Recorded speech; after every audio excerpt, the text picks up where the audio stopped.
Selamat datang di channel Alur Donghua.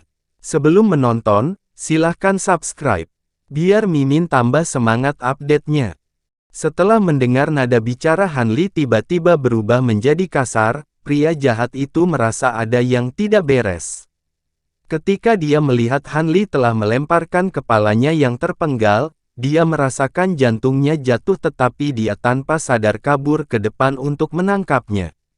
Pada saat yang sama dia bergerak maju, dia dengan jelas melihat wajah kepala yang terpenggal itu. Dia merasakan jantungnya bergetar saat menyadari bahwa kepala pucat yang terpenggal itu milik Penatu Ading. Pria kurus itu sama terkejutnya ketika dia melihat bahwa itu adalah kepala Penatu Ading. Dengan koordinasi yang hebat, keduanya dengan cepat mendekat satu sama lain begitu mereka menemukan situasinya serba salah.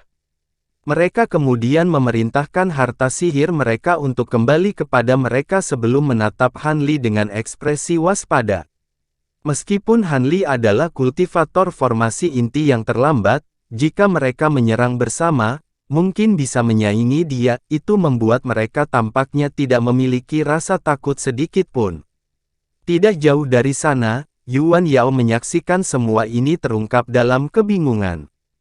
Meskipun tidak menggunakan kesempatan ini untuk melarikan diri, dia masih mempertahankan teknik iblis yang mengelilingi tubuhnya dan palu merah berputar di sekelilingnya untuk berhati-hati saat dia diam-diam mengamati tindakan aneh Hanli dan yang lainnya. Hanli melirik Yuan Yao dalam-dalam sebelum mengalihkan pandangannya kembali ke pria kurus dan pria jahat itu. Tanpa memberikan penjelasan lebih lanjut, dia melambaikan kedua tangannya dengan senyum tipis dan lebih dari 20 pedang biru kecil terbang keluar dari lengan bajunya seperti dua gerombolan ikan. Kemudian dalam ledakan cahaya yang tiba-tiba, pedang terbang itu menembak langsung ke arah sepasang pembudidaya. Ketika pria kurus dan pria jahat melihat ini, mereka memiliki ekspresi tidak percaya di wajah mereka. Kultivator formasi inti biasa harus menghabiskan sebagian besar kekayaan mereka hanya untuk memperbaiki satu harta sihir, dan sekarang sekutu pengkhianat mereka tiba-tiba mengambil lebih dari 20 pedang terbang. Dengan tampilan ini, keduanya segera tahu bahwa Hanli bukan pembudidaya formasi inti terlambat biasa, dan tidak memiliki kesempatan melawannya.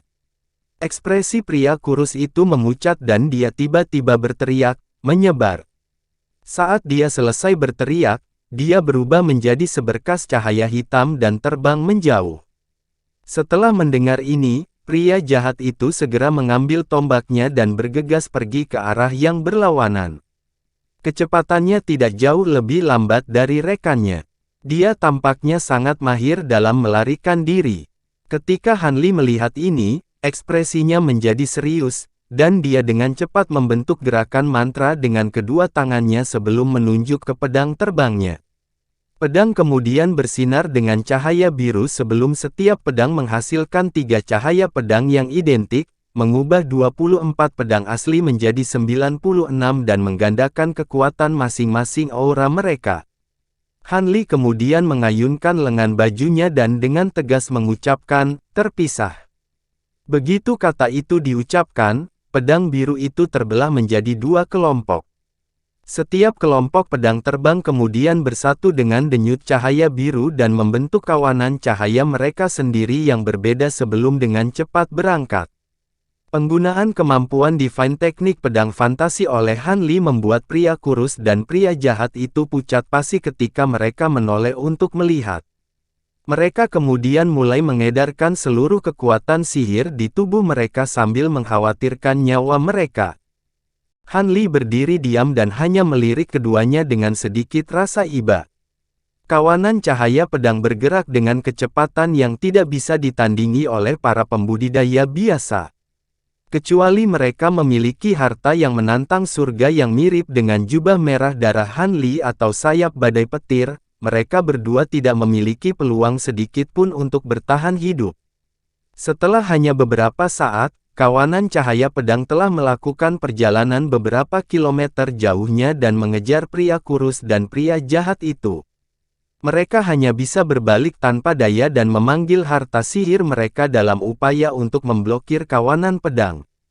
Tetapi di bawah serangan sombong dari jumlah superior mereka, pedang merobek tubuh mereka secara berurutan, setiap kematian disertai dengan jeritan yang menyedihkan. Han Li kemudian dengan tenang melepaskan teknik pedang fantasi, dan membuat pedang itu terbang kembali dengan kantong penyimpanan yang sekarang tidak memiliki pemilik. Dengan pedang terbang kembali ke jubahnya seperti burung kembali ke sarang mereka, Han Li berbalik untuk melihat kabut hitam di kejauhan dengan senyum misterius. Yang mengejutkannya, bahkan sebelum dia berbicara, Yuan Yao terkikik dan berkata, "Jadi ini rekan Taois Han. Saya tidak menyangka bahwa dalam 10 tahun kami terpisah, kemampuan saudara Han akan mencapai tahap ini. Wanita kecil ini benar-benar sangat menghargaimu." Segera setelah dia mengatakan ini, kabut hitam perlahan menyebar untuk mengungkapkan wanita cantik yang memukau. Dia kemudian diam-diam menatap Han Li dengan mata bercahaya dan senyum lebar. "Saya tidak berharap rekan Daois Yuan mengenali saya. Kamu membuatku sangat ketakutan." Han Li terkekeh dan kemudian membubarkan seni pertukaran penampilannya tanpa ragu-ragu, mengembalikan penampilan aslinya dalam sekejap. "Saya sendiri merasa cukup sulit untuk percaya bahwa selain saudara Han, mungkin ada orang lain di Laut Bintang Terserak yang juga memiliki begitu banyak harta sihir pedang terbang." Meskipun dia telah mengucapkan kata-kata sebelumnya sambil tersenyum, dia masih menghela nafas lega setelah melihat Han Li mengungkapkan penampilan aslinya. Kemudian setelah beberapa saat ragu-ragu, dia menahan diri untuk tidak bertanya mengapa Han Li muncul di sini. Sebaliknya, dia mendekati Han Li dan dengan anggun memberi hormat kepadanya, mengungkapkan rasa terima kasihnya yang tulus, berkat penyelamatan tepat waktu dari saudara Han, wanita kecil ini dapat lolos dari malapetaka. Dia benar-benar mengerti bahwa jika Han Li bermaksud menyakitinya, dia bahkan tidak akan diberi kesempatan untuk melarikan diri mengingat kultivasinya saat ini. Karena itu, akan jauh lebih baik jika dia bisa menjalin hubungan persahabatan dengannya. Han Li tahu mengapa Yuan Yao menunjukkan rasa hormat padanya dengan senyum yang begitu kuat. Karena itu, dia terkekeh dan melambaikan tangannya sebelum berkata, "Aku kebetulan bertemu dengan pesta berburu ini secara kebetulan, dan menyelamatkanmu hanya membutuhkan sedikit usaha. Sejak terakhir kali kita bertemu, sepertinya rekan Taois Yuan telah membuat sedikit kemajuan dengan tekniknya." Yuan Yao memiringkan kepalanya dan melirik Han Li sebelum berbicara dengan pura-pura marah, "Apakah kakak Han mengolok-olok wanita kecil ini?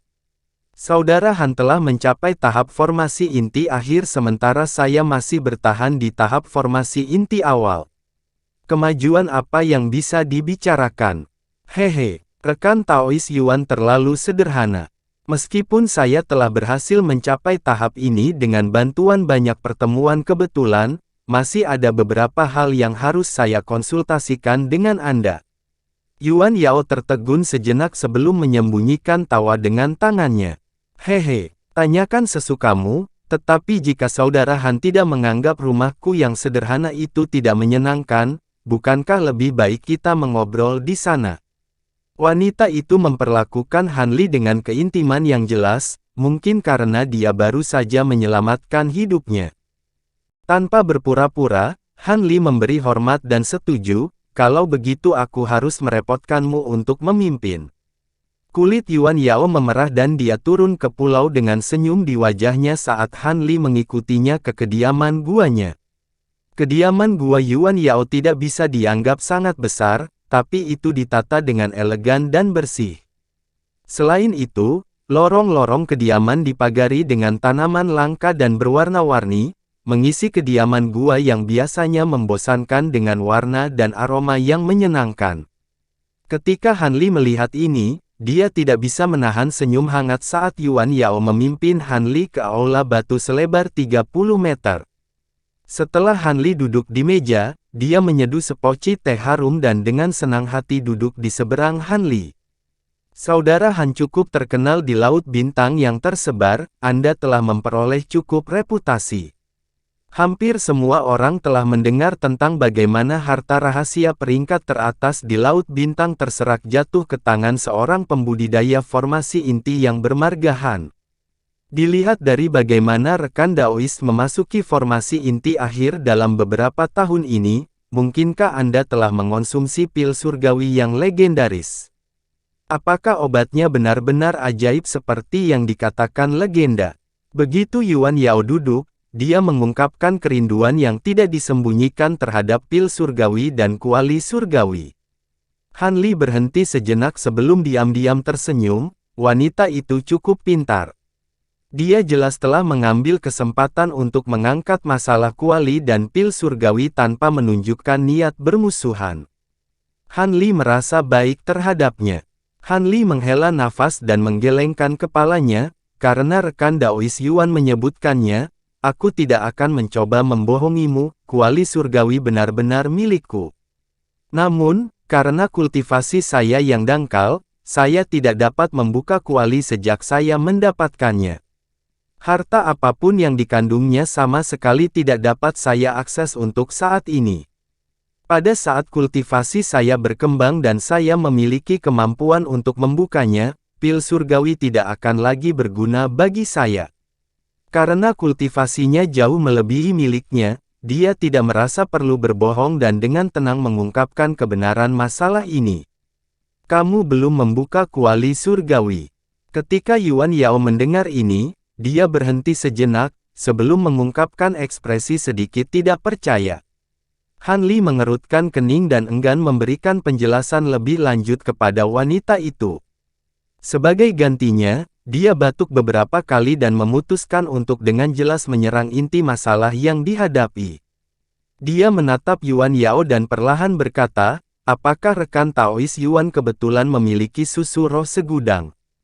Anda harus tahu bahwa dengan kuali surgawi yang saya miliki, masalah terus berdatangan, bersama dengan banyak hal tak terduga lainnya telah menyebabkan saya mengkonsumsi hampir semua susu roh segudang tahun yang Anda berikan kepada saya. Jika Anda memilikinya yang tersisa, saya bersedia membayar harga tinggi untuk itu. Anda pasti tidak akan menderita kerugian. Han Li akan kehilangan nyawanya beberapa kali selama di Laut Bintang luar, jika bukan karena susu roh segudang tahun. Setelah menyadari betapa pentingnya barang ini, Han Li tidak mau melepaskan kesempatan untuk mendapatkan setengah dari susu roh yang aslinya ada di dalam botol. Dengan ini, dia akan memiliki item penyelamat hidup lain saat bahaya datang untuk mencarinya. Ketika Yuan Yao mendengar Han Li, dia berhenti sejenak sebelum tanpa sadar mengerutkan kening. Sesaat kemudian, dia mengeluarkan botol giok dari pinggangnya dan meletakkannya di tengah meja dan mendorongnya ke arah Han Li tanpa ragu-ragu. Wanita itu dengan tenang menatap Han Li dan berkata, aku belum pernah menggunakan setetes pun dari susu roh segudang. Saudara Han dapat memilikinya sebagai hadiah, jadi tidak perlu memberi saya batu roh atau barang apapun. Kamu memberikan semua kepadaku sebagai hadiah. Han Li tercengang setelah mendengarnya. Betul sekali. Meskipun susu roh segudang tahun dapat dianggap sangat berharga, itu tidak dapat dibandingkan dengan penyelamatan yang menyelamatkan nyawa saudara Han. Mungkinkah saudara Han percaya bahwa saya adalah tipe wanita yang tidak tahu bagaimana membalas kebaikan? Yuan Yao menggigit bibirnya saat dia mulai memutar sehelai rambut halus di sekitar jarinya. Han Li ragu-ragu saat dia berkata, tidak, hanya. Ketika Yuan Yao mendengar ini, matanya menjadi cerah dan dia tersenyum, kami adalah sesama yang selamat dari aula surgawi, dan sekarang kamu telah menyelamatkan hidupku sekali lagi. Tidak perlu bagi saudara Han untuk menganggap saya sebagai orang luar dan selalu memanggil saya, rekan Daois. Yuan Yao terkekeh setelah mengatakan ini, tetapi dia segera memikirkan sesuatu dan rona merah muncul di wajahnya, menekankan kecantikannya. Ketika Han Li melihat ekspresi menawannya, dia hanya bisa menatap kosong padanya untuk sementara waktu. Pipi Yuan Yao semakin dalam ketika dia melihat Han Li menatapnya, menoleh ke samping seolah-olah untuk menghindari tatapannya. Beberapa saat kemudian, Han Li menarik napas dalam-dalam dan berkata, "Karena Nona Yuan Yao telah mengatakan ini, aku tidak akan bertingkah begitu asing dan akan memanggilmu dengan namamu yang terhormat." Dia kemudian dengan santai mengambil botol kecil itu dan membukanya untuk melihat bahwa itu benar-benar susu roh segudang tahun. Dengan sedikit kegembiraan, Han Li meletakkan botol itu ke dalam kantong penyimpanannya.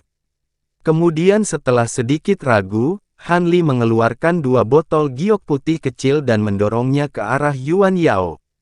Yuan Yao berkedip dan berkata dengan sedikit kebingungan, "Apa itu?" Han Li dengan tenang menjawab, "Kedua botol ini berisi pil obat untuk meningkatkan kekuatan sihir seseorang, dan pasti akan membantumu dalam kultivasimu di masa depan. Anggap mereka sebagai pertukaran hadiah." Yuan Yao berhenti sejenak dan kemudian mengerutkan bibirnya sambil tersenyum ketika dia melihat 2 botol batu giok putih. "Saya sudah mengatakan bahwa susu roh adalah hadiah untuk Anda, tetapi saudara Han masih mengeluarkan 2 botol obat pil untuk diberikan padaku. Kau membuatku sangat malu." Han Li meliriknya dan tersenyum sebelum berkata, "Nona Yuan tidak perlu merasa malu. Kedua botol pil obat ini dimurnikan dari inti binatang iblis kelas 6. Dengan kultivasi Nona Yuan saat ini di puncak tahap pembentukan inti awal, pil ini akan memungkinkan Anda untuk memasuki tahap formasi inti pertengahan dengan lancar." Senyum Yuan Yao tiba-tiba berubah menjadi ekspresi terkejut, pil obat yang dimurnikan dari inti iblis kelas 6. Dia segera mengambil botol dan membuka tutupnya. Ki spiritual murni dilepaskan dari botol, sangat mengejutkan Yuan Yao.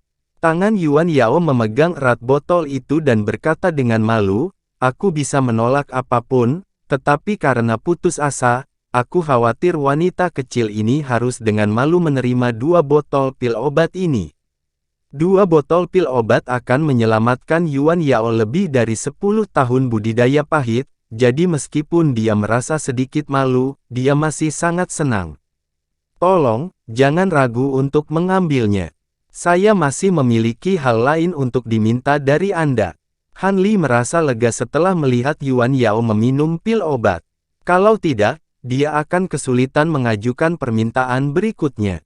Setelah dengan hati-hati meletakkan kedua botol itu, Yuan Yao merasa lebih santai terhadap Han Li, dan ekspresinya semakin indah. Dengan kekuatan saudara Han saat ini, apa yang mungkin dibutuhkan saudara Han dari wanita kecil ini? Beritahu saya dan saya pasti akan membantu jika saya bisa. Han Li perlahan berkata, "Baru saja aku kagum saat melihat formasi pembatasan roh rahasia Sekte Azure yang itu mampu menahan ki spiritual yang mengelilingi tempat tinggal gua Anda. Apakah Nona Yuan dapat memberi saya salinan metode untuk membuat mantra formasi ini? Saya akan sangat berterima kasih." Formasi pembatas roh. Bukan masalah. Mungkin ingin membayar Han Li untuk pil obat, Yuan Yao langsung setuju tanpa pertimbangan sedikit pun. Dia segera mengeluarkan slip batu giok hitam legam dan menyerahkannya kepada Han Li. Yuan Yao tersenyum manis dalam tampilan mempesona dari pesona mungilnya. Slip batu giok ini berisi catatan mantra formasi dari Sekte Azure Yang. Selain formasi pembatasan roh, ada beberapa formasi mantra kuat lainnya juga. Han Li sangat senang menerima slip batu giok dan mengucapkan beberapa kata terima kasih sebelum membenamkan rasa spiritualnya di dalamnya. Seperti yang dikatakan Yuan Yao, ada beberapa formasi mantra yang belum pernah dia dengar selain formasi pembatasan roh. Setelah dengan cepat melihat isinya, Han Li menarik rasa spiritualnya dari slip giok dengan ekspresi puas. Ketika dia berpikir untuk mengatakan sesuatu kepada Yuan Yao, dia terkejut melihat Yuan Yao tampak ragu apakah dia harus berbicara atau tidak. Dengan sedikit keraguan di wajahnya, Han Li bertanya, "Apakah ada sesuatu yang ingin Anda tanyakan, Nona Yuan?" Yuan Yao ragu-ragu sebelum mengungkapkan ekspresi tekad, dan dengan tenang bertanya, "Karena Saudara Han sudah tahu tentang Sekte Azure Yang, maka Anda juga harus tahu sedikit tentang masa lalu saya, ya?" Ekspresi bingung muncul di wajah Han Li pada perubahan topik yang tiba-tiba. Tidak tahu mengapa dia mengangkat masalah ini, dia dengan acuh mengangguk dan dengan cemberut berkata, "Itu benar. Ketika saya menyusup ke kelompok mereka, saya mendengar tetua Sekte Azure yang mengatakan bahwa Anda hampir menjadi selir Tuan Sekte Muda. Setelah itu, Anda membunuh Tuan Muda secara rahasia dan melarikan diri dengan hartanya. Benarkah itu?" Ketika dia mendengar ringkasan singkat Han Li, senyum pahit muncul di wajah cantik Yuan Yao. Dengan nada mengejek, dia berkata, "Dia tidak salah. Saya benar-benar hampir menjadi selir celaka itu, dan saya melakukannya dengan tujuan untuk mendapatkan Sekte Azure yang sebagai pendukung yang kuat. Apakah Anda percaya bahwa tindakan saya menunjukkan kurangnya kebanggaan atau kehormatan, Saudara Han?" Han Li menggelengkan kepalanya dan tanpa emosi berkata, "Tidak sedikit pun. Begitulah cara kerja dunia kultivasi. Jika Anda tidak dilahirkan dalam sekte besar atau jika Anda tidak memiliki akar spiritual yang luar biasa, sangat sulit untuk maju di jalur kultivasi. Karena itu, metode Anda pada dasarnya setara. Penggarap wanita paling cantik lebih dari bersedia untuk menjadi selir atau pelayan pembudidaya laki-laki kelas tinggi dengan harapan mendapatkan dukungan. Bahkan ada beberapa pembudidaya wanita yang telah menyerah pada kultivasi sepenuhnya dan menjadi tungku kultivasi bagi orang lain, hanya mencari periode kemewahan dan kenyamanan." Kata-kata Han Li sepertinya membuat Yuan Yao merasa lebih nyaman. Dia kemudian memaksakan senyum pada Han Li dan berkata, "Saudari senior Yan Li dan saya sama-sama lahir di sekte kultivasi kecil. Tidak hanya bakat kami yang rata-rata, tetapi teknik kultivasi kami juga biasa-biasa saja.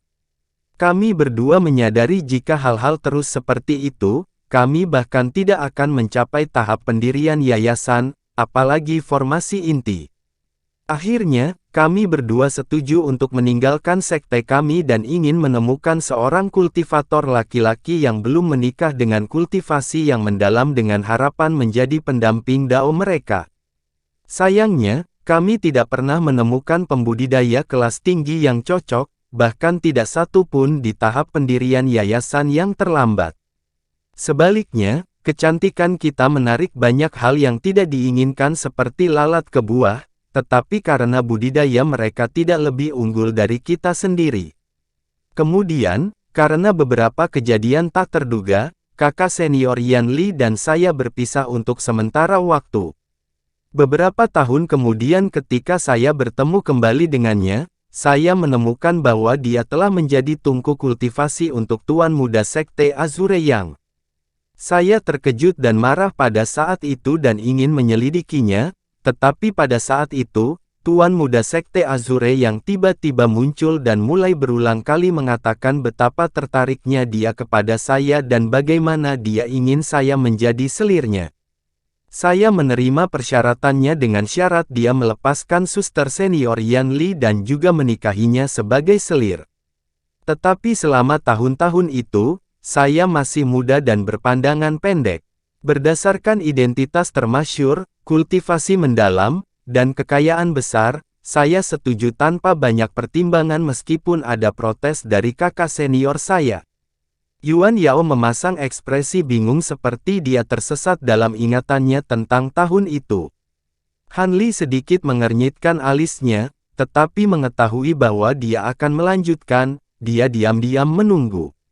Suaranya menjadi sedingin es saat dia melanjutkan, dalam perjalanan kembali ke Sekte Azure Yang, suster senior Yan Li menemukan kesempatan untuk diam-diam memberitahu saya bahwa dia awalnya telah ditipu.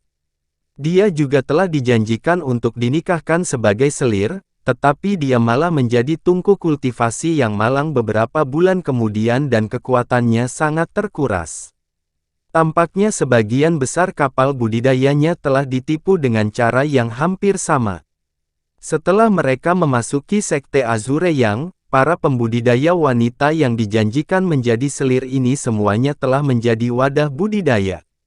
Ketika saya mendengar itu, saya menjadi takut dan mulai berkonsultasi dengan suster senior tentang mengambil keuntungan ketika dia tidak dijaga untuk diam-diam membunuhnya. Tetapi siapa yang tahu bahwa orang jahat yang rakus ini ingin mewujudkan pernikahan kami bahkan sebelum kami berhasil kembali ke sekte. Kakak senior dan saya hanya bisa memasang jebakan. Akhirnya, rencana itu berhasil. Namun, kakak senior saya Yan Li menderita cedera parah dan kehilangan tubuhnya. Yang bisa saya lakukan untuknya adalah mengambil jiwa aslinya dan menyimpannya untuk sementara dalam sebuah alat sihir. Tetapi alat sihir hantu biasa menyebabkan jiwa itu membusuk hanya dalam beberapa hari. Kemudian, saya menggunakan semua teknik yang saya bisa untuk memperlambat degradasi ini tetapi saya tidak pernah bisa menghentikannya. Segera, jiwa utama suster senior berisiko kehilangan kecerdasannya, dan selamanya tidak mampu terikat dengan tubuh. Setelah mendengar ini, mata Han Li menjadi cerah saat dia mengingat masalah kayu pemelihara roh. Mungkinkah Anda memperoleh kayu pemeliharaan jiwa untuk melindungi jiwa rekan Taois Yan Li? Terima kasih sudah menonton, sampai jumpa di episode selanjutnya. Jangan lupa subscribe, like, dan nyalakan loncengnya. Sampai jumpa.